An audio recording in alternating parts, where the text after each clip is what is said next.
Oke, kita langsung menuju ke Mas Ciko. Mas Ciko, tadi Bang Margarito sempat menyampaikan ya bahwa putusan atau kewenangan dari MK ini, MK tidak berwenang untuk menguji atau kemudian membahas ya mengenai substansi undang-undang pilkada. Itu gimana Mas Ciko? Saya nggak mau masuk terlalu jauh secara teknis terkait dengan hukumnya. Saya hanya yang saya tahu ya pasti, dan ini saya yakin disepakati oleh Bang Margarito bahwa apapun itu, ya apakah salah langkah dari apa yang dilakukan oleh Mahkamah Konstitusi, tapi ketika hakim sudah membacakan putusan, putusan itu berlaku. Betul nggak Bang? Ya, betul. Ya, betul. Nah, kalau ya putusan itu, putusan itu berlaku. Ya, putusan Mahkamah Konstitusi itu serta-merta menyandang sifatnya sebagai hukum sejak diucapkan. Final dan mengikat berarti artinya ya? Final. Itu ya final. Betul itu. Nah, masalahnya sekarang adalah ada hukum baru yang muncul. Hukum baru yang muncul itu misalnya undang-undang baru. Kalau undang-undang baru mengenyampingkan ini, iya. Ya, tapi gini, tapi kan ada juga putusan MA sebelumnya. Nah, itu gimana? Putusan apa tuh? Putusan MA soal aturan pilkada. Kan juga sudah keluar. Nah, itu bagaimana? Bahkan aturan atau putusan MA sudah keluar sebelum MK atau putusan MK keluar. Sama kan ada hukum baru yang muncul ini. Kalau ada undang-undang baru yang muncul, maka undang-undang baru, hukum baru itu yang berlaku. Gitu itu. Berarti yang terbaru MK yang harusnya dipakai oleh balik DPR.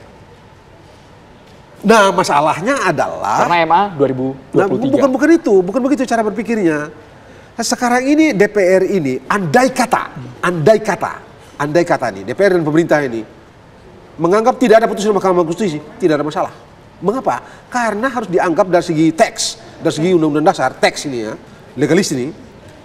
Yang dilakukan oleh Mahkamah Konstitusi itu mengambil alih wewenangnya DPR dan Presiden. Apa yang diambil alih? Wewenang membuat norma itu. Yang angka itu tadi itu.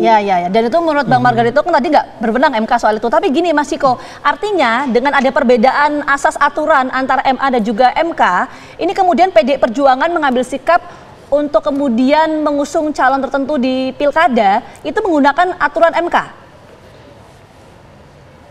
Oh iya dong, karena memang Mbak Margarito juga bisa menjelaskan kalau MK sudah mengucapkan putusan itu di kemarin nomor 60 dan 70, hari ini yang berlaku adalah putusan MK 60 dan 70. Ya, terkait dengan ambang batas dukungan, terkait dengan usia 30 tahun ketika ditetapkan sebagai calon, itu yang sedang berlaku sekarang. Dan saya yakin teman-teman yang ada di studio atau Mas Baduy juga sepakat terkait hal itu. Nah, tetapi ada ketidaksukaan dengan putusan tersebut, makanya hari ini digelar rapat balik dan Baliknas dan kemudian diupayakan untuk anulir dalam tanda kutip ya. Mungkin akan didebat dengan perkataan bahwa oh ini tidak menganulir, kita sedang membuat undang-undang baru yang memang sudah direncanakan. Ya, saya juga sepakat, memang sudah ada jadwalnya, tetapi kan ini kan tidak masuk dalam prolegnas, ya kan, dan beberapa bulan yang lalu setahun bahkan sudah berhenti, tetapi kemudian dilanjutkan lagi di ujung karena ada putusan MK 60 dan 70 yang tidak sesuai dengan selera, yang tidak bisa meloloskan Kaisang sebagai calon kepala daerah. Kita ngomong apa adanya aja lah, kita nggak usah ngomong pura-pura kita nggak tahu, pura-pura rakyat nggak tahu, bahwa memang terkait usia 30 tahun itu untuk meloloskan Kaisang. Nggak ada lagi yang lahirnya di bulan Desember tahun 1994. Baik, seperti harus langsung ditanggapi dari pihak balik DPR, apakah betul ada niat, ada indikasi ingin menganulir semua putusan MK yang disebutkan kemarin, Bang Baidowi? Tidak ada niatan untuk menganulir. DPR sebagai pembentuk undang-undang itu berhak merumuskan norma. Di Undang-Undang Dasar pasal 20 sudah jelas kekuasaan DPR dalam membuat norma. Apa yang dikatakan oleh Bang Margarito benar. Ini MK itu sifatnya adalah negatif legislasi. Jadi dia hanya membatalkan norma, bukan membuat norma. Tapi kita hormati rumusan norma yang dibikin oleh MK kemarin, kita adopsi dalam undang-undang yang baru ini dengan menambah norma baru, dan itu boleh. Kan kita tidak mengurangi kalimat yang ada di putusan MK, tetapi kita memberikan penegasan bahwa partai non parlemen itu bisa juga mengusung calon kepala daerah dengan ketentuan syarat-syarat yang berlaku. Begitupun partai-partai yang memiliki kursi di DPR juga dibikin aturan tersendiri. Itu punya hak kita DPR bersama pemerintah karena memang kewenangannya ada di situ. Artinya kita berkaca dari kasus di Jakarta, Bang Baidowi, artinya PDIP sudah kandas untuk mengusung calonnya dengan syarat partai non parlemen 20-25% tersebut. Saya tidak tahu menau tentang urusan partai berpartai. Masing-masing partai itu memiliki kewenangan tersendiri. Mau mencalonkan figur siapapun asalkan memenuhi persyaratan silahkan. Dan sekali lagi undang-undang ini dibuat untuk segenap bangsa Indonesia. Bukan dibuat untuk golongan tertentu atau kelompok tertentu. Karena sifatnya adalah sifat umum, jadi berlaku untuk seluruh elemen bangsa di negeri ini. Mas Awi, tapi perlu dijawab tadi, Mas Ciko menyampaikan adanya perubahan aturan ini untuk meloloskan Kaisang bisa maju di pilkada, itu betul nggak, Mas Awi? Ya tidak. Sekali lagi, undang-undang ini hanya mengakomodir putusan hukum dari pengadilan, yakni Mahkamah Agung. Setiap putusan itu kan harus diakomodir dalam undang-undang. Nah, soal kemudian ada satu nama merasa diuntungkan, ya itu kebetulan. Karena undang-undang ini juga berlaku untuk seluruh rakyat Indonesia yang berusia 30 tahun saat Februari itu bisa mencalonkan diri sebagai gubernur ataupun calon wakil gubernur. Jadi tidak spesifik mengurusi satu orang, itu juga berlaku kepada siapapun. Putra-putra terbaik di 37 provinsi.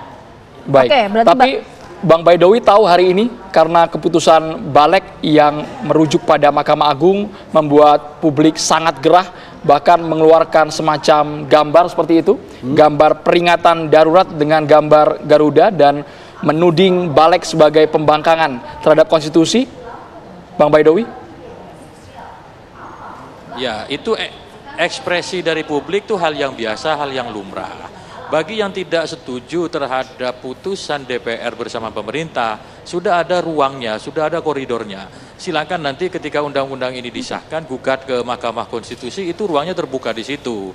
Kalau kemudian ekspresi-ekspresi publik itu yang nggak bisa kita halang-halangi, itu bagian dari kebebasan berekspresi. Jadi kami menyampaikan terima kasih, masih ada kelompok masyarakat yang kritis. Namun demikian kita juga membuat keputusan ini juga untuk menyelamatkan nasib bangsa Indonesia dan memberikan kepastian politik hukum menjelang pendaftaran pilkada ini supaya tidak ada dualisme pengaturan.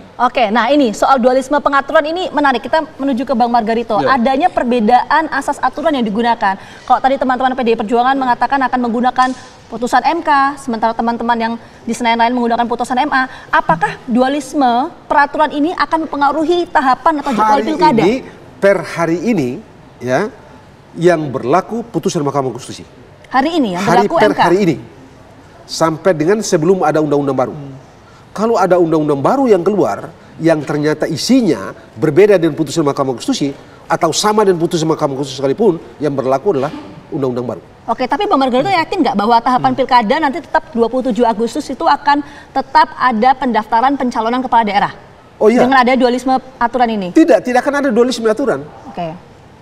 Karena kalau saya tidak tahu dia pemerintah dan DPR punya rencana skema waktu selesaikan perubahan ini ya, saya nggak tahu ya.